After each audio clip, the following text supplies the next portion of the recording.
Good day, everybody. How's everybody out there in YouTube land? Hope everybody's been keeping well, healthy, and things are going okay. Another sunny day today, cold as heck. Supposed to be spring here in Saskatchewan, and we're still hitting in the -18s at night. Some spring. Usually by this time of year, I got signs of tulips coming up already, but not gonna be for a while this year. Haven't had hardly a day above zero. Crazy. We're not getting that global warming around here, just the global cooling. Anyway, what's happening in the CFL lately? The thing that really makes me laugh these days is Ambrosi. Last I heard, he wants to buy the team, the CFL to buy the team out east and run it. My God, give me a break. Oh, what kind of bush league would that be? Come on, you gotta be able to find some deep pocket owners out east, or in the Maritimes. I mean, yeah, check on the Irvings. They run half of the Maritimes. They got enough money to buy 2 CFL leagues, and I'm sure there's quite a few other billionaires out that way. Got some pockets. That was a smart move in Montreal, as far as I'm concerned. The more I thought about it, that guy that bought the Montreal Alouettes, he's in the media business and he's got deep pockets, so he'll have a lot of good ideas. Maybe we can get rid of this TSN monopoly. I don't think that helps our league at all. But for a league to expand by buying a team to make 10 teams, that's not an option. That's not an option you should even look at. Like, to me, it brings down the league. You know, you want other teams to support a team in the Maritimes. You know, just because you want that 10th team. I like the idea of 10 teams, but come on. That's not the way to go about it, that's for sure. That's absolutely crazy.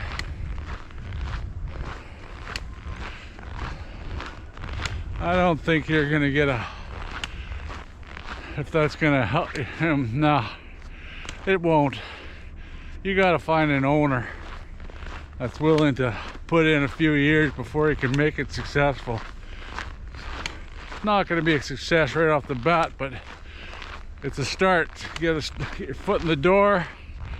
Hopefully find yourself get yourself a decent stadium.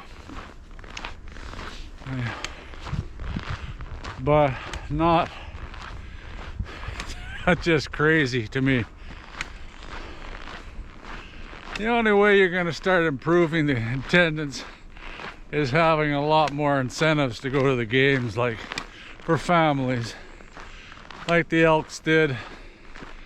They opened it up, really cheap tickets for families. You know, you got to put bumps in those seats. You know, sell them up there in the nosebleeds and all over where they're not being sold anyway.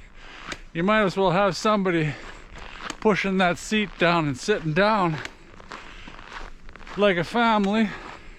The kids are gonna always want to have a pop or a popcorn or a hot dog. That all goes into the coffers of the team. But an empty seat, that doesn't do anything for you. Even senior rate, why not? Hey, I'm a senior. That would even encourage me to go to more games. Make me feel a lot better about spending my dollars because I'm getting a bit of a break. The seat's empty anyway. So you might as well try to promote something to get somebody in that seat. Take for me example. I go to a few games, but I probably go to more. Every game I go to, I'll pour down a few beers.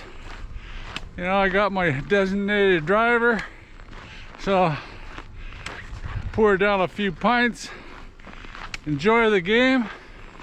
Every one of those dollars goes into the coffers of the Saskatchewan Roughriders. But with an empty seat, nothing. I've also said before, you know,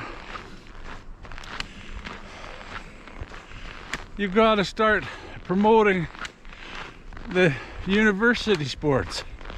That's the only way to get younger people watching players that they saw in the university sports that may carry on to the CFL. Like the CFL draft is coming for college eligible players. A lot of them are opting out because they got that one more year of eligibility in youth sports. But start covering them, especially CBC. Some of the crap they put on there, they could easily put on games on a Saturday afternoon.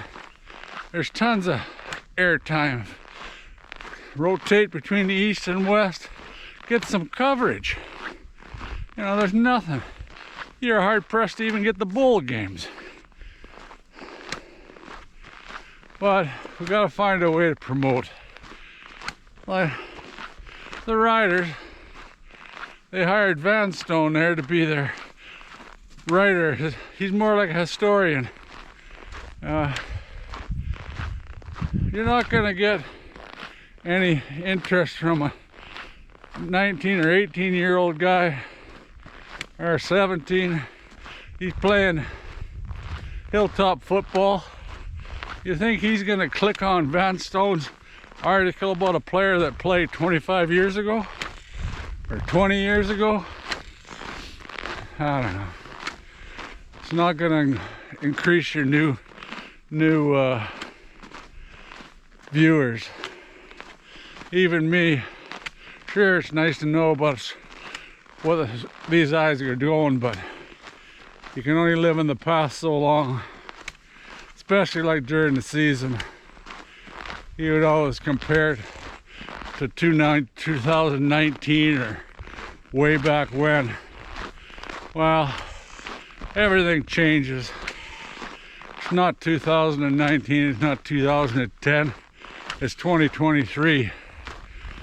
He tries to make some of the articles funny, but I just more or less end up scanning through them. To me, he'd be better off writing articles about the present players or people that are picking up. You know, find a bit of history about them. Ask them what are their expectations in the CFL.